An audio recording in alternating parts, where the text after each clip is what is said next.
Bonjour, j'espère que vous allez bien. Aujourd'hui, je vais vous lire donc le deuxième extrait de Vol de nuit de Saint-Exupéry.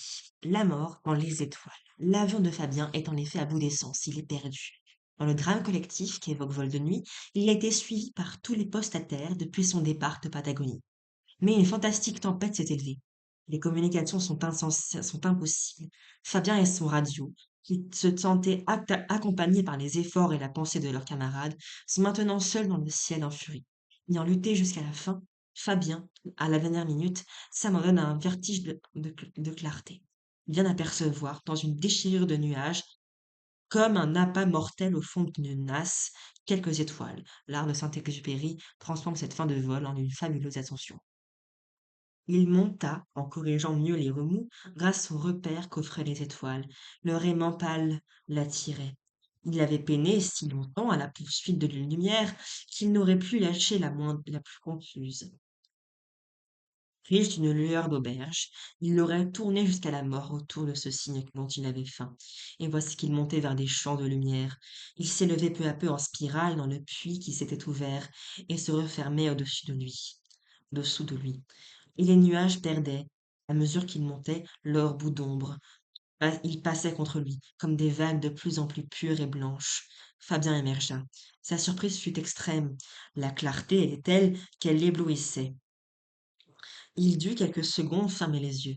Il n'aurait jamais cru que les nuages, la nuit, pussent éblouir. Mais la pleine lune et toutes les constellations les changeaient en vagues rayonnantes. L'avion avait gagné d'un seul coup, à la seconde même où il émergeait, un calme qui semblait extraordinaire. Pas une houle ne l'inclinait. Comme une barque qui passe la digue, il entrait dans les eaux réservées.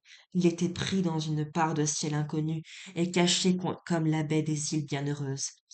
La tempête, au-dessous de lui, formait un autre monde de 3000 mètres d'épaisseur, parcouru de rafales, de trompes d'eau, d'éclairs, mais elle tournait vers les astres en une face de cristal et de neige.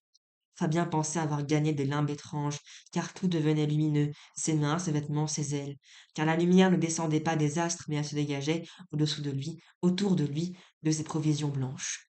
Ces nuages au-dessous de lui renvoyaient toute la neige qu'il recevait de la lune, ceux de droite et de gauche aussi, hauts comme des tours. Il circulait un lait de lumière dans lequel baignait l'équipage. Fabien se retournant, vit que le radio souriait. Ça va mieux, criait-il. Mais la voix se perdait dans le bruit du vol. Seuls communiquaient les sourires. Je suis tout à fait fou, pensait Fabien, de sourire. Nous sommes perdus. Pourtant, mille bras obscurs l'avaient lâché. On avait dénoué ses liens, comme ceux d'un prisonnier qu'on laisse marcher seul, un temps, parmi les fleurs. Trop beau, pensait Fabien.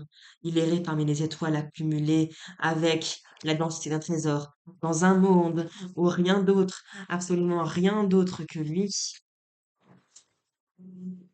Fabien et son camarade n'étaient vivants.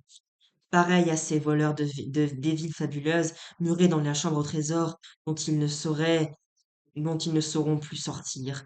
Parmi ces pierreries glacées, ils errent, infiniment riches, mais condamnés.